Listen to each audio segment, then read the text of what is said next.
ଚାଲିଥିଲା ଉତ୍ତମ ମହାନ୍ତିଙ୍କ ଦଶ କର୍ମ। ବହୁ ତୃପ୍ତିଙ୍କ ସ୍ୱପ୍ନରେ ଆସି କାହିଁକି ଏମିତି କହିଲେ ଉତ୍ତମ? ବହୁ ତୃପ୍ତିଙ୍କ ସ୍ୱପ୍ନରେ ଆସିଲେ ଆଉ ଏମିତି କିଛି କହିଲେ ଉତ୍ତମ ମହାନ୍ତି। ବହୁ ତୃପ୍ତିଙ୍କ ସ୍ୱପ୍ନରେ ଆସିବା ପରେ ରାତି ଅଧରେ ତୃପ୍ତି ଝାଳନାଳ ହୋଇ ପଡିଲେ। କଣ କିଛି ଭୁଲ ଥିଲା କି? କାହିଁକି ରାତି ଅଧରେ ଆସି ଉତ୍ତମ ଦେଖାଦେଲେ ବୋହୂଙ୍କୁ?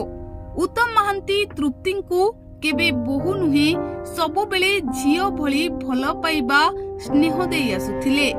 ଝିଅ ଭଳି ସବୁ ଅଳି ଅର୍ଦଳି ତୃପ୍ତି ନିଜ ଶ୍ୱଶୁର ମାନେ ଉତ୍ତମ ମହାନ୍ତିଙ୍କ ପାଖରେ କରୁଥିଲେ।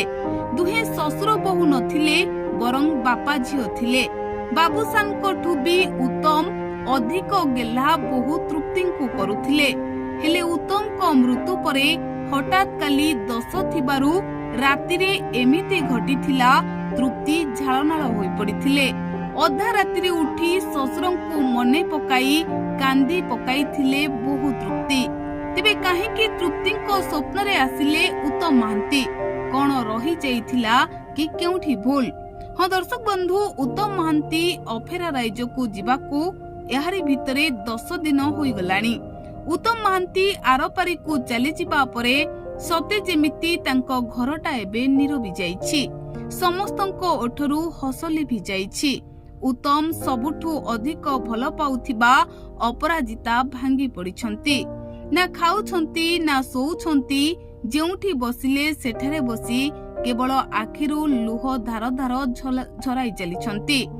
ବାବୁସାନ ବି ସମସ୍ତଙ୍କର ଏପରି ଅବସ୍ଥା ଦେଖି ଲୁଚି ଲୁଚି କାନ୍ଦୁଛନ୍ତି। ଗୁଆନ ଜେଜେଙ୍କୁ ଖୋଜି ସବୁବେଳେ କାନ୍ଦୁଛି, କାରଣ ନାତି ଗୁଆନ ଜେଜେଙ୍କୁ ଭାରି ଭଲ ପାଏ।